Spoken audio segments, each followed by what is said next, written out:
Hello Pajero folks. You know how if you own one of these old Pajeros and you put in a Android Auto head unit down here and like it's really hard to reach, and if it doesn't have like a knob on it, it's dangerous to use? Well, I found this little thing. Not the Android unit, this little black thing. Ignore the wires. That's another project, which is the next video coming after this one, which I'm assuming something you will love, which is a Verada steering wheel with buttons working with an aftermarket head unit in a Pajero. Yes, that says airbag. No, this car does not have an airbag. It's inert. It's just there. It was cheap and it looks nice. Yeah. So, you'll be aware of the stuff which sits on the dash there normally. Mine's in the boot somewhere. You'll have your inclinometer and your oil pressure gauge and your voltmeter. And your radio's down there. But this little thing cost $29 on eBay, and I'll put a link in for the text you poke in. There seems to be a billion people selling these.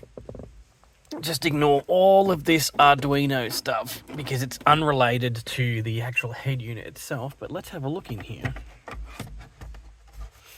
I obviously need to make sure I don't pinch any of my wires I'm using for all this steering wheel control stuff, but as you can see, it has pretty good fitment along the lines of where the stock system goes. Could you have a CAN bus based head unit that has connected to some CAN bus sensors for oil pressure monitoring? Absolutely you could. Knock yourself out.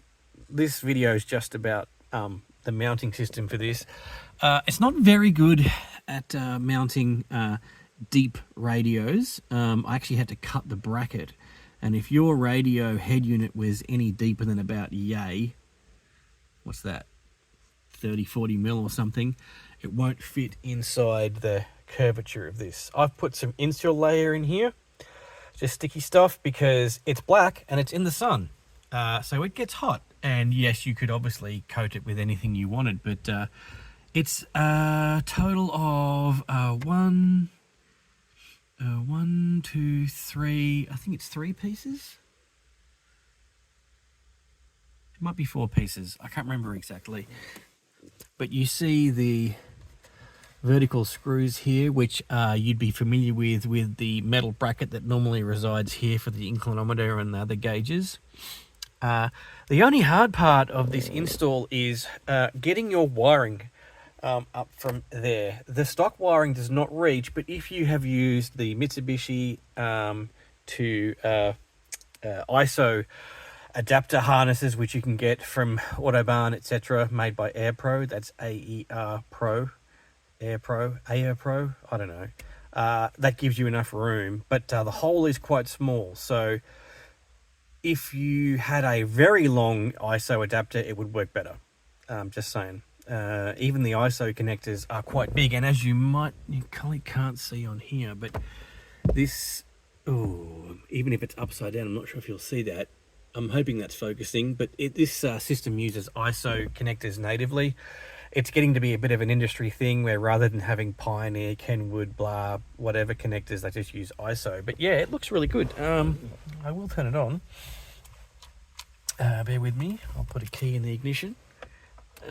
Now, before I do that though, you'll notice these holes you can see through. I believe this unit was built initially for a specific 9-inch cheap Chinese tablet for, say, things like GPS navigation or off-road GPS navigation.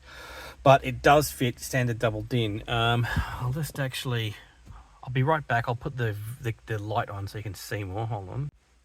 Okay, you can see a bit better here that the shroud, which will pop off by the way, of this radio gives it a cleaner look, but it's not perfect. So if you get a fabricator, you could fabricate something which fits all the way around here.